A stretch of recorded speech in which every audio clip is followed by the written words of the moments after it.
I can't believe we have to make a video about this. I've been dreading this, but hey, we got to talk about it. The government is now spending taxpayer money to give out free tampons for men in men's bathrooms. Let's get into it.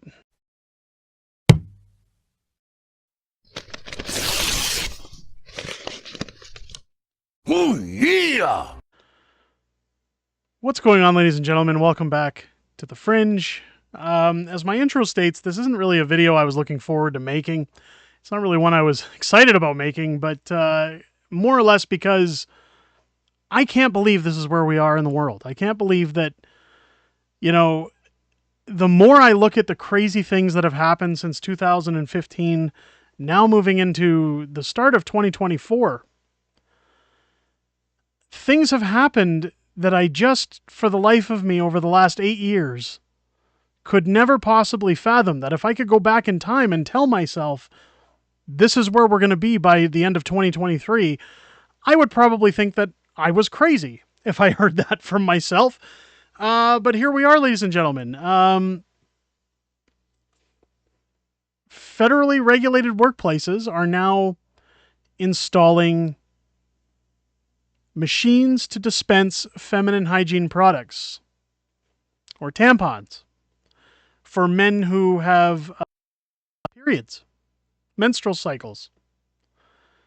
Now, many people I know are going to lash out that stand up for these kind of things, and you uneducated, sultry man. There are women who transition into men who still have menstrual periods, who still need tampons, and that's who this is for. I tend to disagree. When we look at stories of 50-year-old men who go swimming with 14-year-old children, this is definitely up the alley for virtue signaling governments to try and push towards the general public to accept that you're phobic if you don't agree to these things. And, well, if a female were to transition to male and still require feminine hygiene products, they should carry those themselves, and the taxpayers should not be covering those for the sense of virtue signaling. Now, this article came out from Clown Network CBC, Clown Broadcasting Corporation, Valley of the Prostitutes. Free menstrual products must now be available for employees in federally regulated workplaces. Now, keep in mind, this is stretching outside of federal workplaces. It's not just, it's a requirement now. But one thing I wanted to touch on, and one thing my wife mentioned when both of our heads kind of exploded when we heard this news, as a father who stays home full time, often I'll be out running errands with my 3-year-old son. And prior to his toilet training, sometimes, you have to change a kid's diaper. Now, most places like Walmart, restaurants, they usually have a baby changing station in them. But more often than not, when you go to malls, some malls, not all, some restaurants, not all, or some stores, not all, there's still the occasional place where men's washrooms are not equipped with baby changing stations. Now, I would think something like that would be far more productive to be installed in bathrooms than this monstrosity that we're looking at. Of course, the person smiling in this picture holding this this little envelope. Let me see if I can zoom in on that image real quick to see what it says.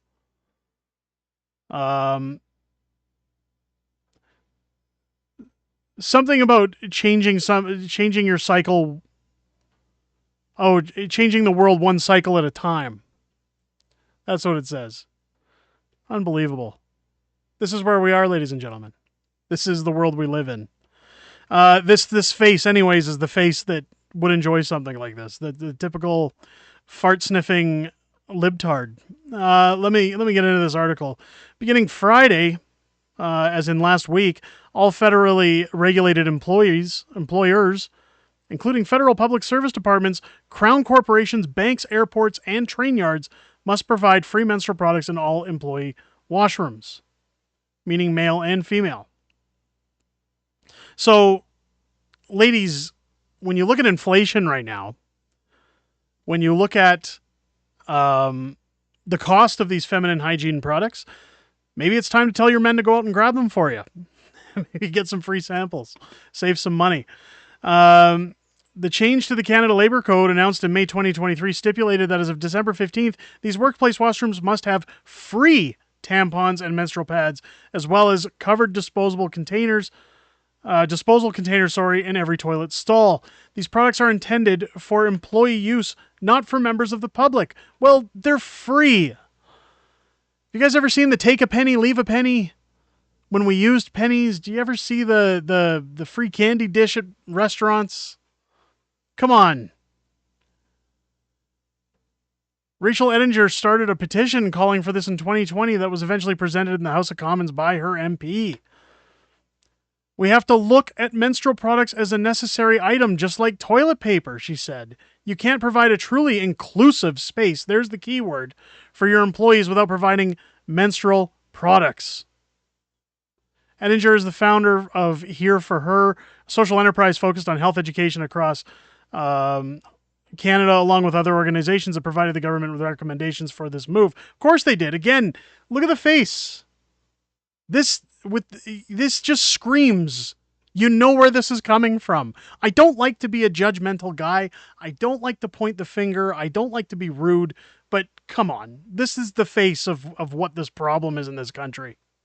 Somebody who's never had to be told no. Somebody who's always gotten a participation award. Another group was Ottawa based on nonprofit Period Packs. Makes a huge difference knowing they're consistently there and you don't have to carry one with you everywhere, like at the bottom of your purse or the bottom of your school bag or in your pocket, said the executive director, Megan White. Again, I don't know a lot about these products. As a husband who's had to go out and pick them up occasionally, I know there's different types of these tampons and pads. Like, people want, like, I don't know if it's small, medium, large, or heavy, or low, or what. Listen, you call it whatever you want. But people, there's shelves when you go into stores of these different brands, different makes and models. It's like buying a car. It's foreign to me. But if they just put regular old generic ones in a bathroom, look, it even says Flow on it. Like, come on. Providing free tampons and pads to employees also creates a more equitable work environment, White said.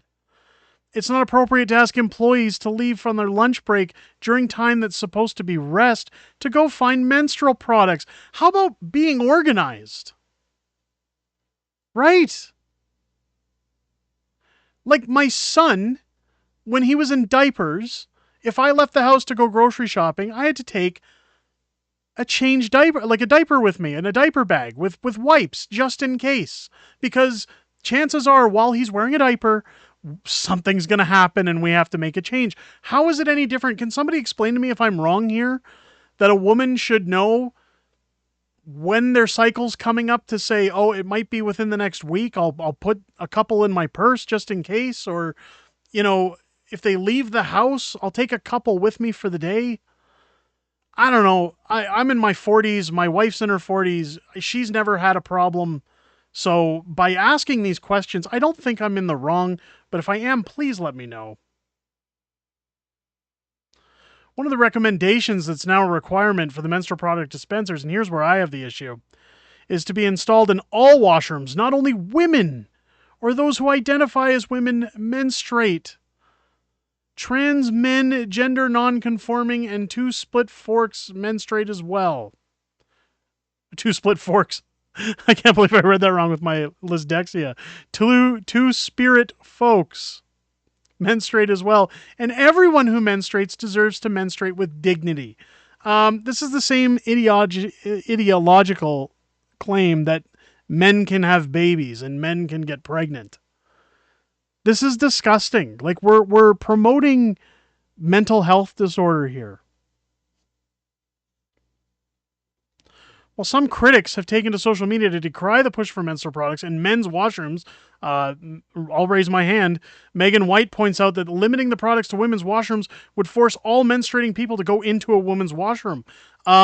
Because you need to have a cervix and a vaginal canal to menstruate. That's how it works.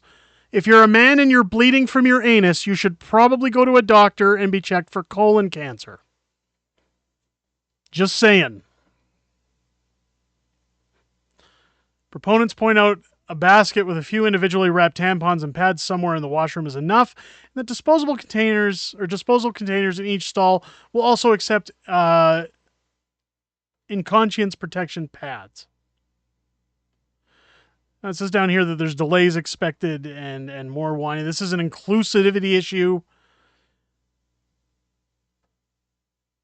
In response to a request for comment from CBC, the ministry sent out an email stating that employees should report any situations they believe to be contravention of the labor code that their employer using the internal complaint resolution process on the department's website.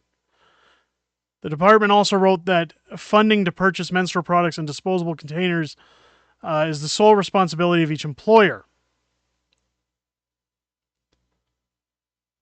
I don't... While the launch may not go smoothly, it's important to not lose sight over the bigger picture, they said. I'm really hoping that as an activist, I hate that word now, this will kind of be a domino effect to other public sector businesses, schools, and then, of course, the private sector to jump on and realize this is an inclusivity issue. I need a drink. I don't even drink that often, but I need a drink. This is... Are we having fun yet? Are we enjoying where we are as a society as the world turns? I tell you one thing. My wife has asked what I want for Christmas. I need a big, big, big bottle of Jack Daniels and a bottle of aspirin because I'm about to full on Chevy Chase and have a snap moment. I don't understand how this is necessary. I don't understand what we're living in this clown world. Let me know your comments down below. Tell me what you think. If I'm wrong, please chaticize me in the comments. I don't care. I'm spent. I need something. If it's your first time here, I hope this video has earned your subscription. As you're hitting that subscribe button, please remember to hit the bell for notifications as we continue to report on ideological things like this. Join us every Sunday here on the channel while we have our live streams and do our weekly wrap every Sunday at 6:30 p.m. Pacific time, aside from this Sunday where, because it's Christmas Eve, I will be doing a special live stream this Saturday instead at 6:30 p.m. Pacific time here on the channel. There will be no tampons. There probably will be drinking because, boy, I sure need it at this point. I hope you guys enjoyed something out of this video aside from my misery, and I hope you have a great rest of your day. I'll catch you on the next one.